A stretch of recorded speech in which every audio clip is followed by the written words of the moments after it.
Mid-August 2018. I head to Seattle, Washington, where I am going to go from there to British Columbia. I am participating in a fringe festival, a theater festival in Nanaimo, which is a little town north of Victoria and across the Strait of Georgia from Vancouver. Anyway, I'm heading to Seattle first because A, it's cheaper to fly to Seattle within the United States than it is to Canada, but also because I'm hooking up with my friend Grant Knutson, who is going to drive me across the Canadian border to catch the ferry to take to Nanaimo. Grant actually came with me back in 2015, and he was, at that time, a producer of the show that I took last time. Anyway, we got to the Canadian border, and when we got there, Grant realized that his passport expired that very day. And so he was faced with the choice of to handle that in Canada or go back home to Seattle and handle renewing his passport. So he opted to drop me off at the ferry in Tawasin and then head back across to the United States. Technically, he's a U.S. citizen, so they have to let him back in, of course, but he's a little bit nervous, and I don't blame him. I would have been nervous. I would have wanted to have been back home. Anyway, that's a sad Grant right there. Coincidentally, last time I took this trip, Grant and I got separated from each other before I got on the ferry, and we didn't take the ferry across to Nanaimo that time either. So history kind of repeats itself. I really enjoyed the ferry ride. It's very pretty, although this time, actually the whole time I was in Canada in mid-August, there was this haze in the air. I think it was because of the forest fires, but everything was smoky and hazy, and the air was sort of thick, like basically the whole time I was there, mostly. But you definitely could tell out on the water. It wasn't bright and shiny and lots of beautiful colors. It was kind of hazy and smoky.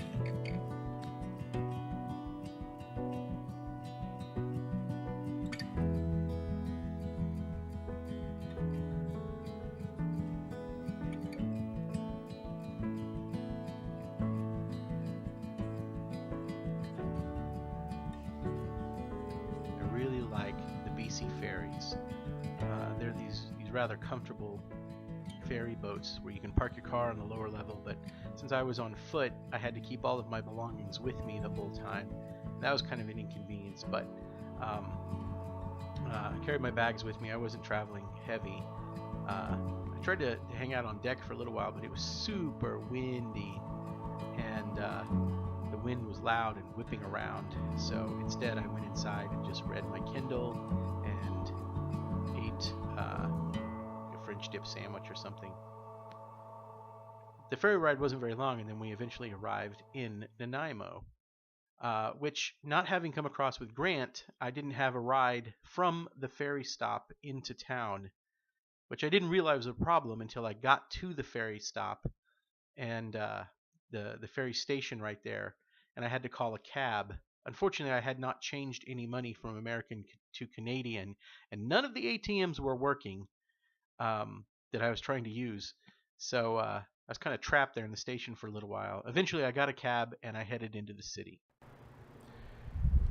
I'm now in Nanaimo, British Columbia, and it's my first day of the Nanaimo Fringe. I am staying with my friends Val and Dave, and they have bequeathed me this excellent bicycle so that I can tool around the city, and I'm very, very grateful for it. I have a tech later today, and then my first show.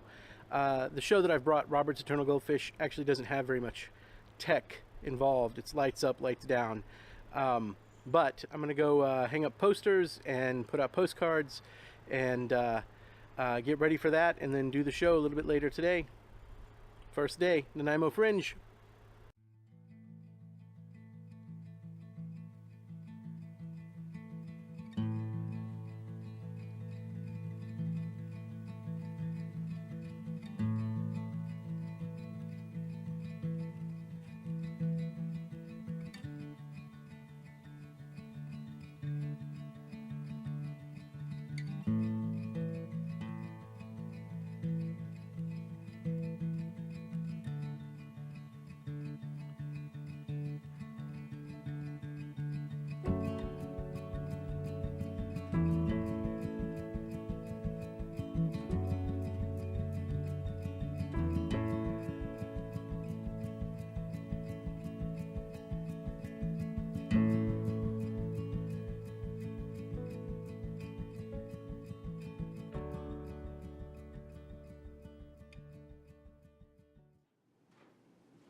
I've heard there are two ways to break a horse.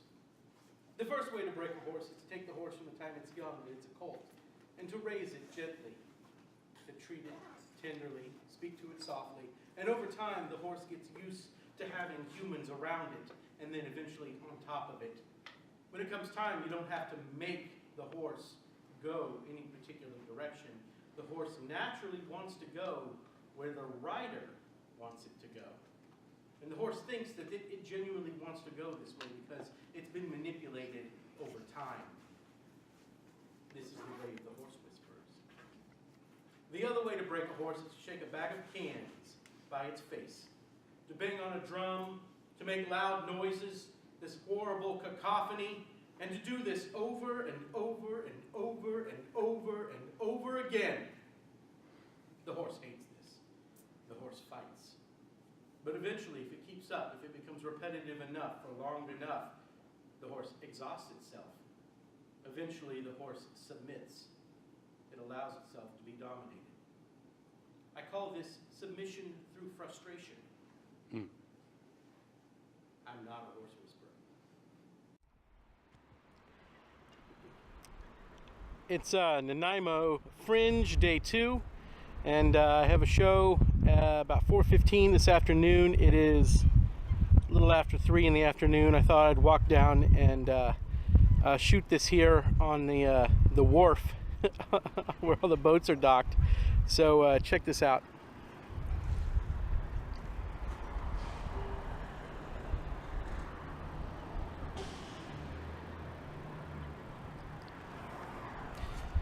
Yeah, one thing I will say about Nanaimo, British Columbia, it is a very picturesque, quaint place. So there's seagulls flying overhead, and the weather's beautiful, and the water's lapping up against the rocks out here. Anyway, I'm having a good time. I'm going to continue fringing. While I was in Nanaimo, I pretty much lived on pizza by the slice. One of my favorite places was this place, Mambo Pizza. They were kind enough to let me hang up a poster, so I frequented their establishment and had pretty much a slice or two every day. It is Fringe Day 3. This is Thursday. I'm at Nanaimo, British Columbia, and I'm about to head into town and get ready for my show. I have a show at 7:45 tonight. It's an evening show. The last 2 days I've been performing at 4 or 5 o'clock. Today I've just basically sat around and checked emails, and I took a nap, and I did laundry, and I went to the store down the road to get some food and some water. I'm always conscious when I'm traveling that sometime midway through the trip, one has to kind of repack the bags, clean up laundry, and get clothes cleaned, and kind of plan the downhill slide of the trip. And so today has been that day to get everything in order so that the last part of the Fringe here can go very smooth. After today I have 2 more shows, and I'm looking forward to it. About to rock it out. You know what? Your job is to sit there and just listen. I spin the yarn, you wear the sweater. That's the deal, people. Who's telling the story? I'm telling the story. If I leave little bits and pieces out, it doesn't matter, all right? Your job is to sit there, all of you, and you get what you get. Welcome. My name is Robert J. Roberts. Yeah, I know. This little get-together, not my idea. You people being here, not my idea. You can tell me your name? My name is Charlotte Wright.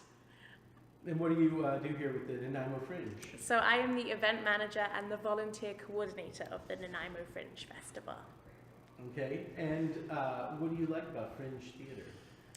What don't I like about Fringe theatre? I love that it's a gamble, really. I mean, when you go and see a show, it could be the best piece of theatre that you've ever seen, or it could be not the best piece of theatre that you've ever seen. I love that it's uncensored, it's unjuried, you know, the world is your oyster when it comes to the Fringe. Yeah. All right.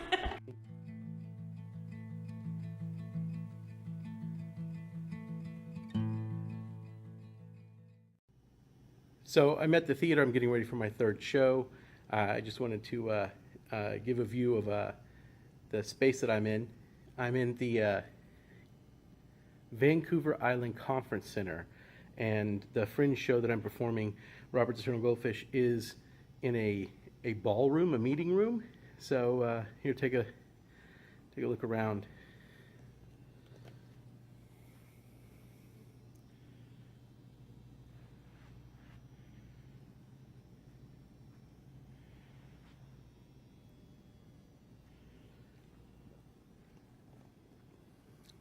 Anyway, there's a street fair out front, along the main street out in front of the conference center. So I handed out a bunch of flyers before my show tonight. Hopefully we'll be deluged with dozens and dozens of patrons. Anyway, Nanaimo Fringe 2018. Unfortunately, we were not deluged with audience members that particular night for the performance.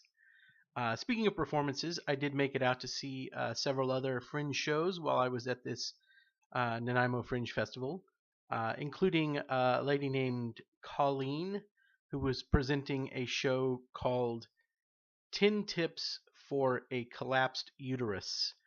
As you can see, I was probably not the demographic for this particular show.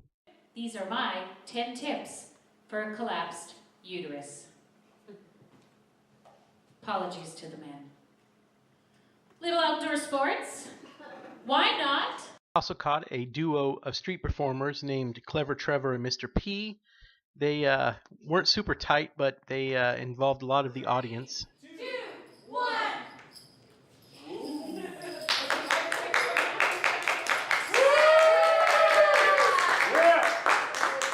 And then I also, in my own venue, there was a guy named Fat Matt who billed himself as the world's fattest contortionist, and he had a very enjoyable but raunchy show.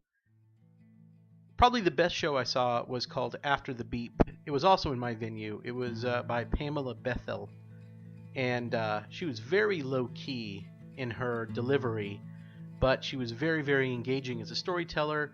Her show utilized PowerPoint and computers, and it was all based off these old answering machine tapes that she had since childhood. In all, I saw about half of the other shows in this relatively small festival. To my knowledge, none of the other performers came to see my shows. In fact, by the end of the festival, I was just pleased that at least the two main organizers of the festival actually did come out to see me perform, since I was invited to this particular festival. Anyway, when I wasn't flyering or postering or performing or seeing other shows, I hung out at The Vault, which is a coffee shop right there in the middle of Nanaimo, which had great coffee, great cider. The technician in my space was a really nice guy named Justice, but he didn't have anything really to do. He did see my show every time, but my show was pretty much lights up, lights down. It's the second to last day of the Fringe here in Nanaimo, and I am backstage, which is a back hallway here in this kind of conference room, getting ready to go on stage. I have about 15 minutes till house opens. It's been kind of a low-key day. Today I kind of hunkered down in a coffee shop and did computer work for the bulk of the day, and did a lot of reading and answered emails and things like that. And Grant and his wife Heather finally made their way up here to Canada, and they've been taking in shows all day. Grant's who originally drove me up to catch the ferry over here to Nanaimo from Seattle. And so I'm glad to have them in town. So there'll be lots of talking shop and drinking beer in the future. So that's a good thing. Anyway, rocking on. My family went on a vacation together. My mom, my sister, my dad, myself. We decided to go on a cruise. I'm not sure if you're familiar with how a cruise works, but let me give it to you in a nutshell. You get on a giant boat with hundreds and hundreds of strangers. You ride around in the ocean, you eat your body weight in food every single day, and then you come back to the exact spot you left from. That's a cruise.